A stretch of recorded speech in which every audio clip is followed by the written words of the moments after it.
Good afternoon. For the record, my name is Eva Chipyuk. I am one of the lawyers representing Freedom Corp and the protesters who were here in Ottawa in January and February 2022.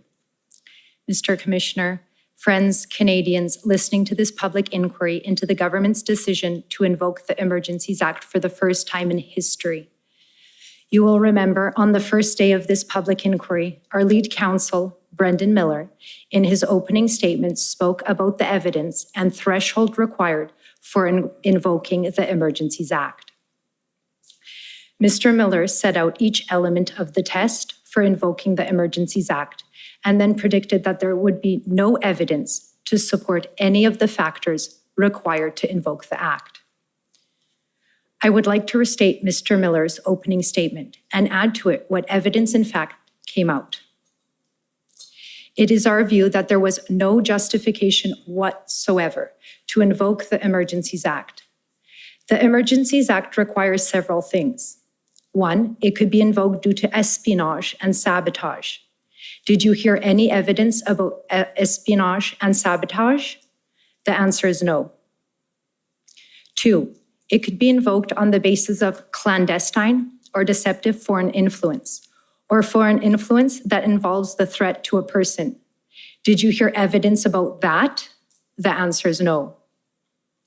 It also could be invoked on the basis of threats or use of acts of serious violence against persons or property.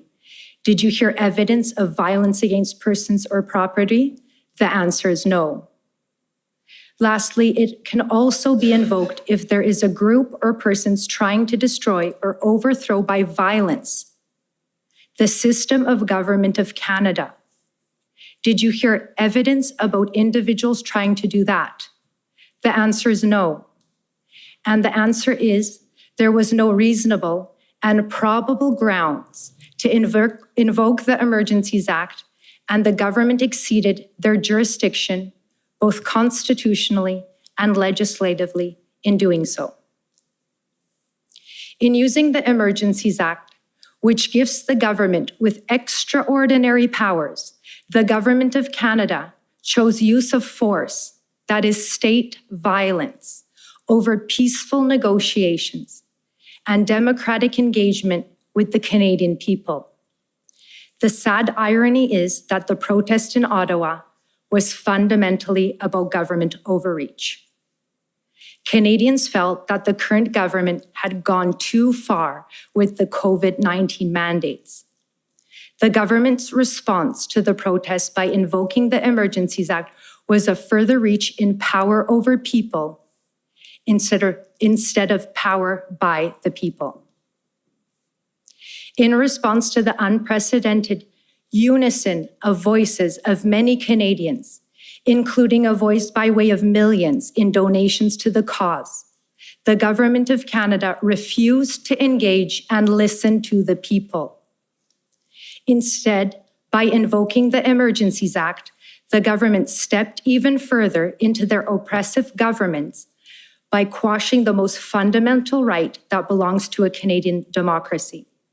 That is to come together in their nation's capital, in front of Parliament, to engage in dialogue with their elected officials.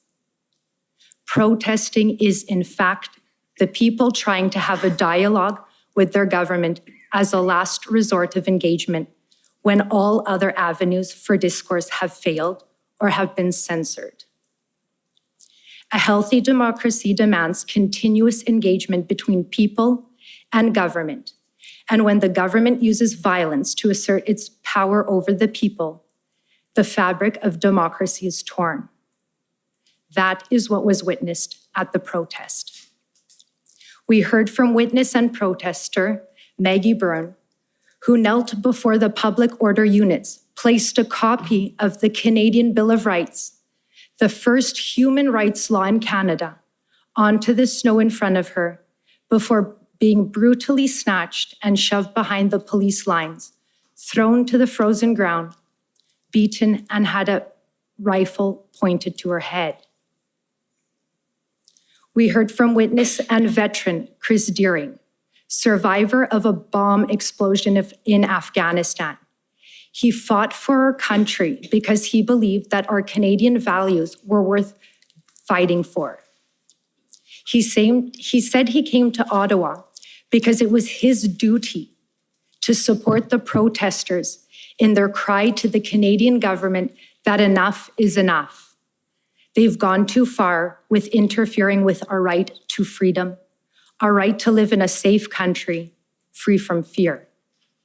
In response to our dear veterans' bravery, moral courage, and sacrifice for this country, he was brutally beaten by the police and treated with less human dignity than a prisoner of war.